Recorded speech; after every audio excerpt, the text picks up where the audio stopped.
M Jayachandran ഇന്നിപ്പോൾ M Vincent മാധ്യമങ്ങളോട് പ്രതികരിക്കുമ്പോൾ പറഞ്ഞിട്ടുള്ള ഒരു കാര്യം, ഒരു 3 മണിയോടെയാണ് തമ്പാനൂർ സ്റ്റേഷനിലേക്ക് യദു ബസ് കൊണ്ടിട്ടു എന്നാണ് അവിടുത്തെ രേഖയിൽ എഴുതി വെച്ചിരിക്കുന്നത്. പക്ഷേ യദുവിനെ 10:30 മുതൽ കന്റോൺമെന്റ് പോലീസ് സ്റ്റേഷനിൽ പിടിച്ചു വെച്ചിരിക്കുകയാണ്. അപ്പോൾ യദു എങ്ങനെയാണ് ഈ ബസ് കൊണ്ട് തമ്പാനൂർ റെയിൽവേ സ്റ്റേഷനിൽ കൊണ്ടിടുക?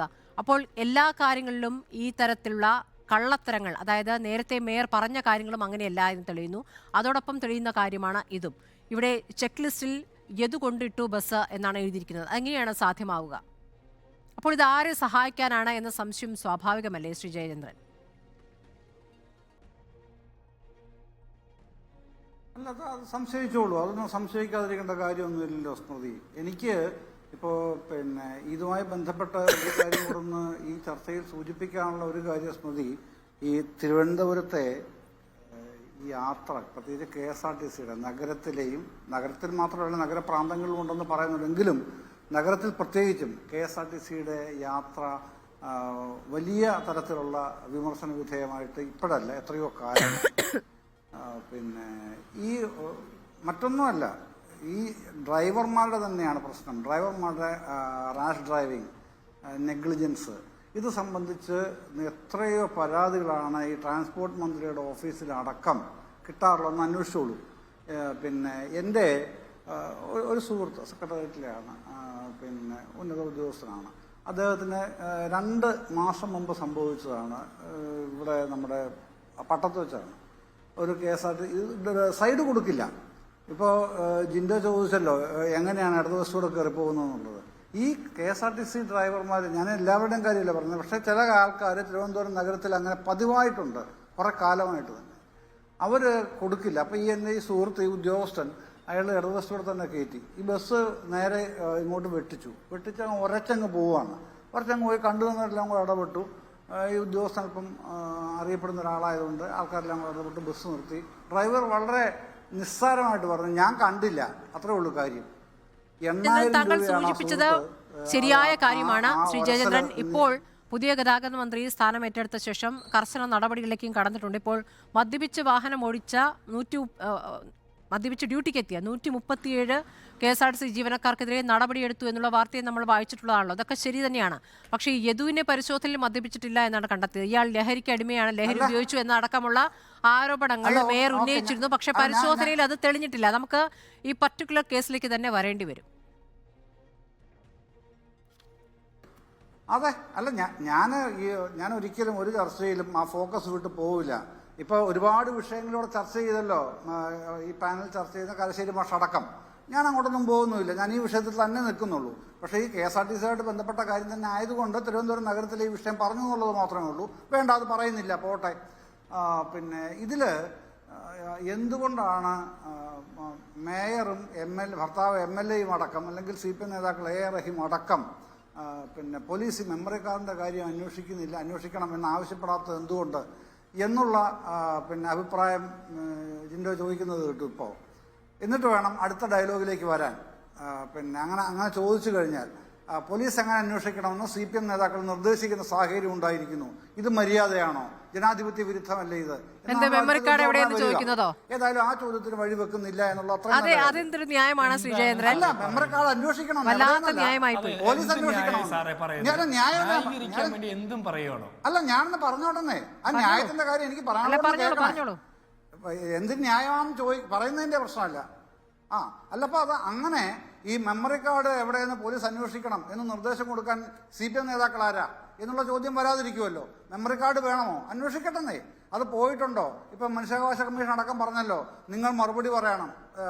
CMDയോട് പറഞ്ഞു.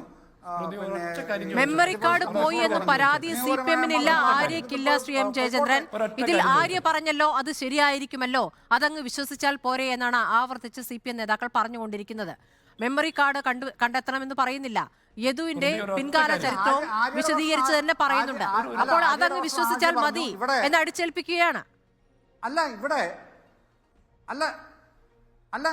കാരശ്ശേരി മാഷ് പറഞ്ഞല്ലോ, കാരശ്ശേരി മാഷ് വിശ്വസിക്കുന്നത് ഇതുകൊണ്ട് ഇങ്ങനെ മെമ്മറി കാർഡ് പോയിട്ടുണ്ടെങ്കിൽ അതിന്റെ മെച്ചം കിട്ടുന്നത് ആര്യ രാജേന്ദ്രനും സച്ചിൻ ദേവ് MLAക്ക് വന്ന് അദ്ദേഹം വിശ്വസിക്കുന്നു. അദ്ദേഹത്തിന്റെ ബോധം അതാണ് അദ്ദേഹത്തിനെ ബോധ്യപ്പെടുത്തുന്നതെന്ന് പറഞ്ഞു. എന്റെ ബോധ്യം കാരശ്ശേരി മാഷയുടെ ബോധ്യത്തിനൊപ്പമല്ല ഇക്കാര്യത്തിൽ. നേരെ തിരിച്ചാണ്. അതിന്റെ നേട്ടം കിട്ടുന്നയാൾ യദുവിനാണെന്ന് ഞാൻ ഉറച്ച് വിശ്വസിക്കുന്നു.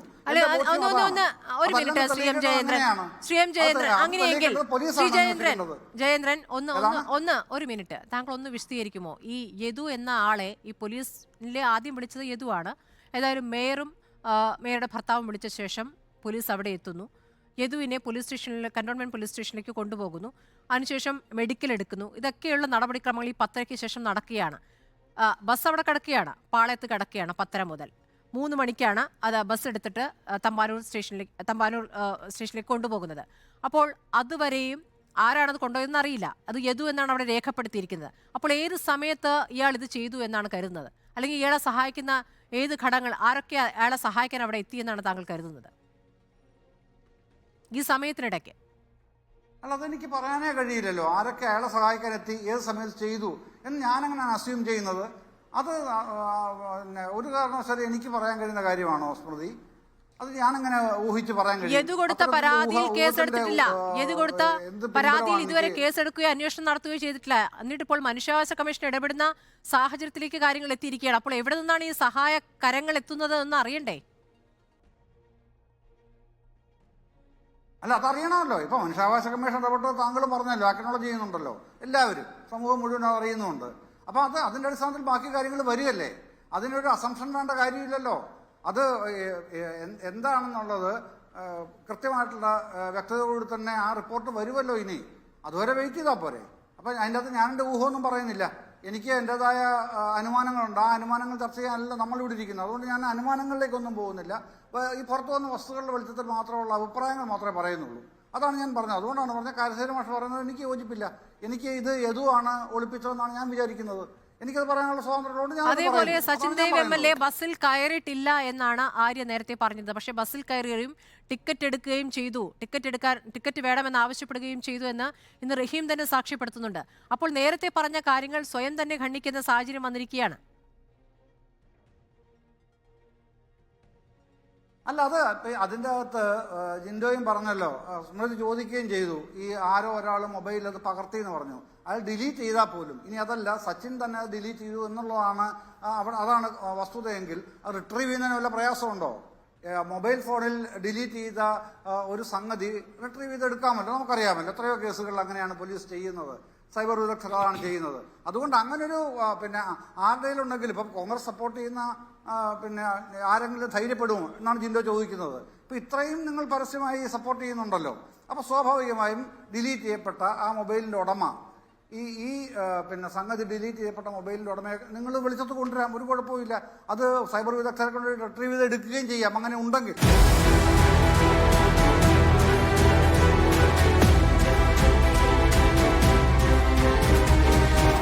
ഡിബേറ്റ് വിത്ത് സ്മൃതി പരുത്തിക്കാട്.